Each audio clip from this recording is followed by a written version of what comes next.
Hi friends, എല്ലാവർക്കും M4 ലേണിംഗിലേക്ക് സ്വാഗതം.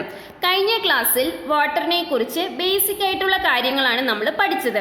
അതായത് വാട്ടറിൻ്റെ different states, different sources of water, fresh water, inaccessible fresh water, saline water, ഇത് മൂന്നും എത്ര പെർസെൻറ്റേജ് ആണ് കാണപ്പെടുന്നത്, ഈ കാര്യങ്ങളൊക്കെയാണ് പഠിച്ചത്. സോ ഇന്നത്തെ ക്ലാസ്സിൽ നമുക്ക് വാട്ടർ സൈക്കിളിനെ കുറിച്ച് പഠിക്കാം. ഓക്കെ, സോ ആദ്യമായി ഈ ചാനൽ കാണുന്ന കൂട്ടുകാർ എന്തായാലും ചാനൽ ഒന്ന് സബ്സ്ക്രൈബ് ചെയ്തേക്കണം. അതോടൊപ്പം തന്നെ തൊട്ടടുത്തുള്ള ബെല്ലൈക്കണിൽ ഓൾ കൂടി മറക്കാതെ എനേബിൾ ചെയ്ത് വെച്ചിരിക്കണം. എങ്കിൽ മാത്രമേ ഞാൻ ക്ലാസ്സസ് അപ്ലോഡ് ചെയ്യുമ്പോൾ തന്നെ നിങ്ങൾക്ക് നോട്ടിഫിക്കേഷൻ ലഭിക്കുകയുള്ളൂ. അപ്പോൾ നമുക്ക് ഇന്നത്തെ ക്ലാസ്സിലോട്ട് കിടക്കാം. സോ വാട്ടർ സൈക്കിൾ അല്ലെങ്കിൽ ജലചക്രം. എന്താണ് വാട്ടർ സൈക്കിൾ?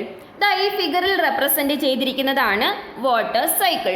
ഏറ്റവും സിമ്പിളായിട്ട് പറഞ്ഞാൽ ഭൂമിയിലെ ജലം അന്തരീക്ഷത്തിലേക്ക് എത്തി, അന്തരീക്ഷത്തിൽ നിന്നും ആ ജലം വീണ്ടും ഭൂമിയിലേക്ക് എത്തുന്നു, വീണ്ടും ഭൂമിയിൽ നിന്ന് അന്തരീക്ഷത്തിലേക്ക്.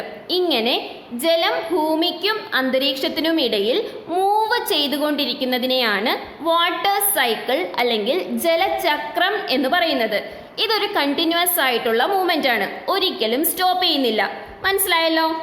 സോ ഇനി നമുക്ക് വാട്ടർ സൈക്കിളിനെ ഡിഫൈൻ ചെയ്യാം. The water cycle describes how water evaporates from the surface of the earth, rises into the atmosphere, cools and condenses into rain or snow in clouds and falls again to the surface as precipitation. അതായത് water cycle describe ചെയ്യുന്നത് ഭൂമിയുടെ സർഫസിൽ കാണപ്പെടുന്ന water എങ്ങനെ evaporate ചെയ്ത് അന്തരീക്ഷത്തിലെത്തുന്നു, അന്തരീക്ഷത്തിലെത്തിയ water vapour പിന്നെ തണുത്ത് contents ചെയ്ത് വാട്ടർ മോളിക്യൂൾസ് ആയിട്ട് മാറുന്നു, അങ്ങനെ ക്ലൗഡ്സ് ഫോം ചെയ്യുന്നു, പിന്നീട് വീണ്ടും ഈ ക്ലൗഡ്സിൽ നിന്നും വാട്ടർ ഡ്രോപ്ലെറ്റ്സ് റെയിൻ ആയിട്ട് സർഫസിലേക്ക്, ഭൂമിയുടെ സർഫസിലേക്ക് തന്നെ തിരിച്ചെത്തുന്നു. സോ ഈ ഒരു പ്രോസസ്സാണ് വാട്ടർ സൈക്കിൾ എന്നറിയപ്പെടുന്നത്. മനസ്സിലായല്ലോ? ഇനി നമ്മൾ ആദ്യം കണ്ട വാട്ടർ സൈക്കിളിൻ്റെ ഡയഗ്രാമിൽ 3 പ്രോസസ്സസ് മാർക്ക് ചെയ്തിട്ടുണ്ട്. ഒന്ന് ഇവാപറേഷൻ, പിന്നെ ട്രാൻസ്പിറേഷൻ, ലാസ്റ്റ് കണ്ടൻസേഷൻ. ഇത് മൂന്നും നമുക്ക് സെപ്പറേറ്റ് ആയിട്ട് ഡിസ്കസ് ചെയ്യാം. ഓക്കെ, സോ ആദ്യത്തേത് ഇവാപറേഷൻ ആണ്. When sunlight falls on water bodies, the surface of water gets heated. നമുക്കറിയാം, സൂര്യപ്രകാശം വാട്ടർ ബോഡീസിൽ വീണ് കഴിഞ്ഞാൽ വാട്ടറിൻ്റെ സർഫസ് ഹീറ്റ് ആവാനായിട്ട് തുടങ്ങും. The heated water molecules get energy and moves faster and finally escapes to air as water vapor. ഇങ്ങനെ ചൂടായ water മോളിക്യൂൾസിൻ്റെ പ്രത്യേകത എന്താണ്?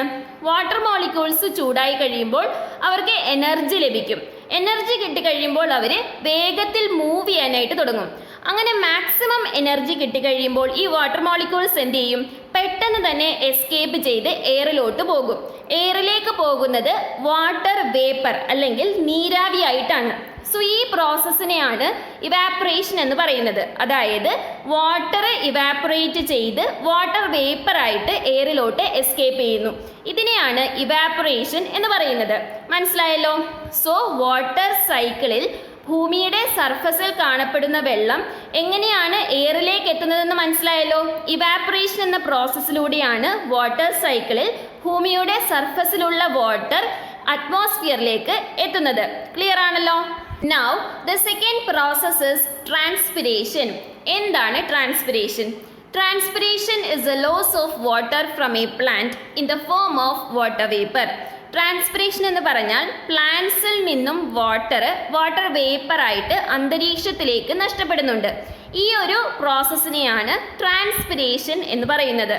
Water is absorbed by roots from the soil and transported as liquid to the leaves. നമുക്കറിയാം, പ്ലാന്റ്സിന് ആവശ്യമായിട്ടുള്ള വെള്ളം മണ്ണിൽ നിന്നാണ് കിട്ടുന്നത്, അല്ലേ? റൂട്ട്സ് ഉപയോഗിച്ച് പ്ലാന്റ്സ് അവർക്ക് ആവശ്യമായ വെള്ളം സോയിലിൽ നിന്നും വലിച്ചെടുക്കുന്നു. ഇങ്ങനെ വലിച്ചെടുത്ത വെള്ളം സ്റ്റെമ്മിലൂടെ ട്രാൻസ്പോർട്ട് ചെയ്ത് ലീവ്സിലെത്തുന്നു. In the leaves small pores allow water to escape as vapour.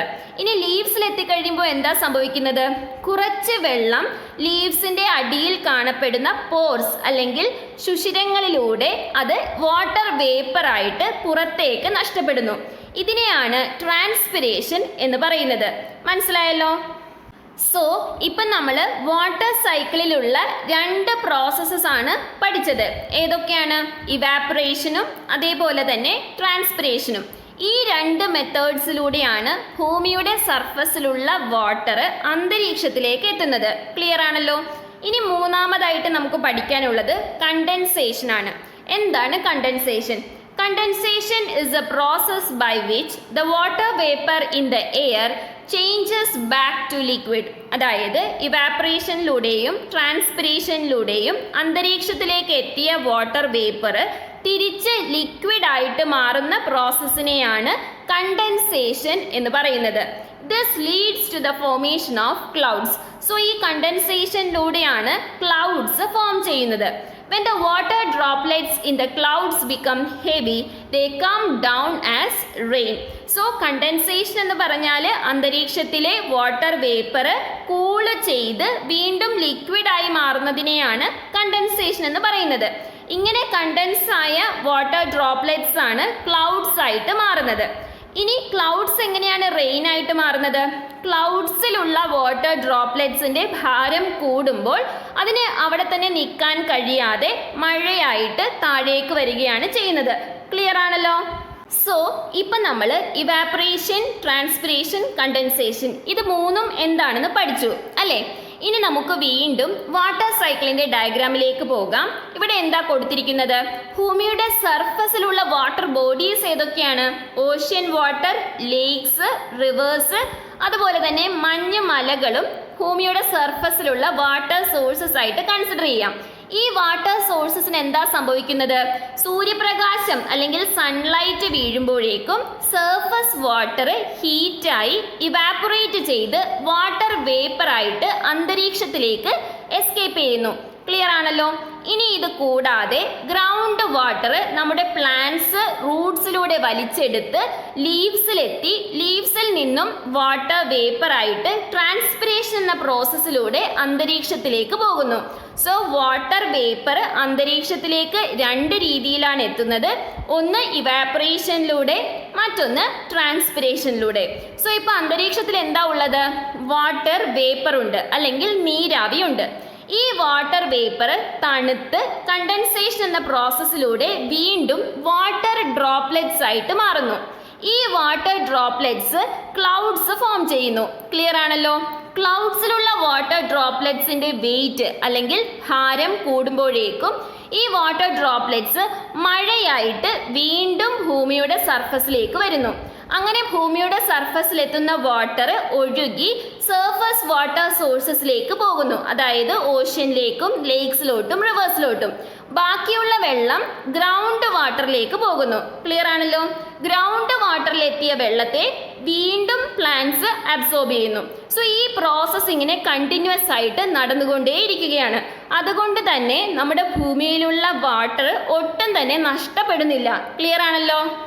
So ഇനി നമുക്ക് വാട്ടർ സൈക്കിളുമായിട്ട് ബന്ധപ്പെട്ട് 3 ക്വസ്റ്റ്യൻസ് നോക്കാം. Okay. What happens when solar radiation falls on the water bodies? Water ബോഡീസിൽ സൂര്യപ്രകാശം അല്ലെങ്കിൽ സൂര്യന്റെ രശ്മികൾ വീഴുമ്പോൾ എന്താണ് സംഭവിക്കുന്നത്? എന്താ സംഭവിക്കുന്നത്? വാട്ടർ ബോഡീസിലുള്ള സർഫസ് വാട്ടർ ഹീറ്റായിട്ട് വാട്ടർ വേപ്പറായിട്ട് അന്തരീക്ഷത്തിലേക്ക് രക്ഷപ്പെടും. ക്ലിയർ ആണല്ലോ. ഇനി രണ്ടാമത്തെ ക്വസ്റ്റ്യൻ എന്താണ്? How does water reach the rivers and lakes? എങ്ങനെയാണ് വാട്ടർ റിവേഴ്സിലും ലേക്സിലും എത്തുന്നത്? അതായത് അന്തരീക്ഷത്തിലുള്ള വാട്ടർ വേപ്പർ കൂള് ചെയ്ത് കണ്ടൻസേഷൻ എന്ന പ്രോസസ്സിലൂടെ വാട്ടർ ഡ്രോപ്ലെറ്റ്സ് ആയിട്ട് മാറും. ഈ വാട്ടർ ഡ്രോപ്ലെറ്റ്സ് ക്ലൗഡ്സ് ഫോം ചെയ്ത് ക്ലൗഡ്സിലെ വാട്ടർ ഡ്രോപ്ലെറ്റ്സ് ഹെവി ആകുമ്പോഴേക്കും മഴയായിട്ട് സർഫസിലേക്ക്, എർത്ത് സർഫസിലേക്ക് തന്നെ തിരിച്ചെത്തുന്നു. എർത്ത് സർഫസിലെത്തിയ വാട്ടർ ഒഴുകി ലേക്സിലേക്കും റിവേഴ്സിലേക്കും ഒക്കെ എത്തുകയാണ് ചെയ്യുന്നത്. ക്ലിയർ ആണല്ലോ. ഇനി ലാസ്റ്റ് ക്വസ്റ്റ്യൻ എന്താണ്? What happens to this water? അതായത് ഇങ്ങനെ സർഫസ് വാട്ടർ ഒഴുകി റിവറിലും ലേക്സിലും എത്തിക്കഴിയുമ്പോൾ ഈ വാട്ടറിന് പിന്നെ എന്താണ് സംഭവിക്കുന്നത്? എന്ത് സംഭവിക്കും?